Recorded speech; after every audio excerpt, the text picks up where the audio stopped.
नमस्कार, मी दत्ता कानवटे. मी गडचिरोली जिल्ह्यातल्या नक्षल प्रभावित एरियामध्ये आलेलो आहे. ज्या एरियामध्ये नक्षलवादी खूप मोठ्या संख्येने होते किंवा ज्या परिसराला नक्षल्यांचा गड म्हटला जायचा, त्या परिसरातल्या मी जंगलात आलेलो आहे. आणि ज्या वाटेनं नक्षलवादी वावरायचे त्या वाटेनं सध्या मी चालतो. आपण माझ्या मागे या आणि हे सगळे जंगलाची वाट मी आपल्याला दाखवतो. ही जी वाट आहे जंगलामध्ये जाणारी, पुढे जाणारी वाट, ही कधी काळी नक्षलवाद्यांनी वापरलेली वाट आहे. कधी काळी म्हणजे अगदी 4-6 महिन्यापूर्वी, वर्षभरापूर्वी, किंवा नक्षलवाद संपवण्याची अमित शहानी जी तारीख दिलेली आहे ती 31 मार्च आहे. त्यामुळे आता सुद्धा या वाटेने नक्षलवादी जे आहे ते ये जा करतायत. ही इकडल्या बाजूला बघितला तर इकडे 5-50 किलोमीटरपर्यंत लांबपर्यंत जंगल आहे. या बाजूला जरी बघितलं तर इकडे 5-50 किलोमीटरपर्यंत लांबपर्यंत जंगल आहे. आणि हे मोठे मोठे सागाची असतील किंवा वेगवेगळ्या प्रकारची झाडं आहेत ती या सगळ्या जंगलामध्ये उभे असल्याचं आपल्याला पाहायला मिळतात. बांबू या ठिकाणी मोठ्या प्रमाणात आहे. तेंदू सुद्धा या ठिकाणी मोठ्या प्रमाणात आहे. आणि याच जंगलाच्या आसपास छोटी छोटी गावं सुद्धा आहेत. ज्या गावांमध्ये सुद्धा नक्षलवाद्यांचा वावर जो आहे तो मोठ्या प्रमाणात होता. मात्र आता नक्षलवाद्यांच्या विरोधातल्या कारवाया ज्या आहेत त्या मोठ्या प्रमाणात वाढलेल्या आहेत. त्यामुळे अनेक नक्षलवादी मारले गेले, अनेक नक्षलवादी सरेंडर सुद्धा झालेले आहेत. त्यामुळे सध्या नक्षलवाद्यांचा वावर कमी आहे. पूर्वी या जंगलात यायला भीती वाटायची, कारण नक्षलवादी मोठ्या प्रमाणात होते. कुठून गोळी येईल आणि आपल्या छातीत घुसेल याचं सांगता येत नव्हतं. मात्र पोलीस कारवाया वाढल्यामुळं आता नक्षलवादी बऱ्यापैकी दमावर आलेले आहेत, नियंत्रणात आलेले आहेत. त्यामुळे परिणाम झाला असा की मला सुद्धा या जंगलामध्ये निवांतपणे फिरता येते. आता बऱ्याच जणांना शंका येईल की हे खरंच नक्षलवाद्यांचं जंगल आहे का, तर नक्षलवादी खरंच या परिसरात जात होते का. तर नुसतं जात नव्हते, तर या परिसरामध्ये नक्षलवादी राहत सुद्धा होते. त्यांचाच इथल्या कुठल्याही अशाच ठिकाणी, इकडे जर बघितलं आपण हे असं ठिकाण जर आपण आतमध्ये तर या ठिकाणी त्यांना राहता सुद्धा येत होतं.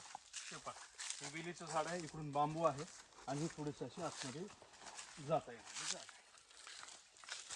तर अगदी साहजिक आहे की अशा ठिकाणी सुद्धा नक्षलवाद्यांनी कधीतरी आपला तंबू काढला असेल. इथे त्यांच्या मीटिंग सुद्धा झालेली असू शकतात.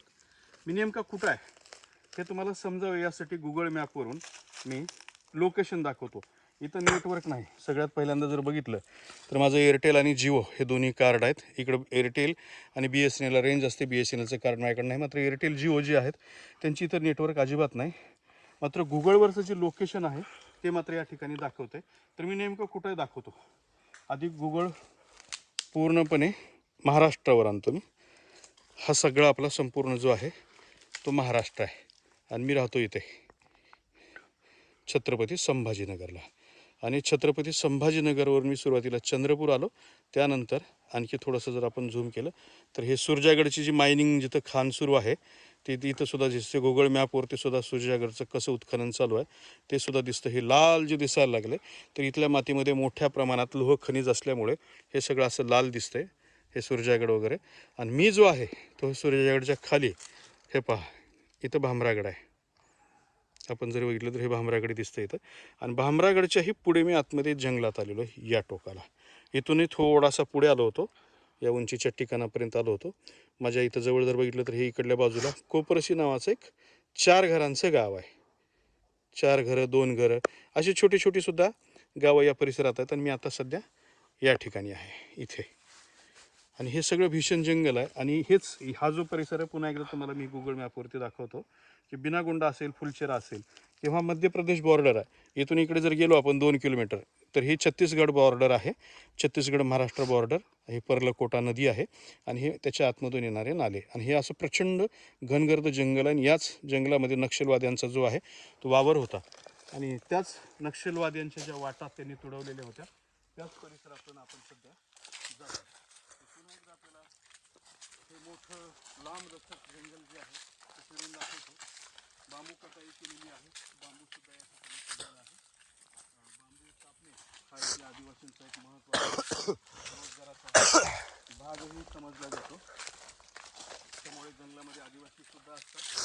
जंगली प्राण्यांचं प्रमाण जे आहे ते इकडे मात्र कमी आहे. आणि सावली असल्यामुळे वातावरण थंड वाटतं. वर जे आहे ते ऊन खूप पडलेलं आहे. साधारण 11:15 वाजले.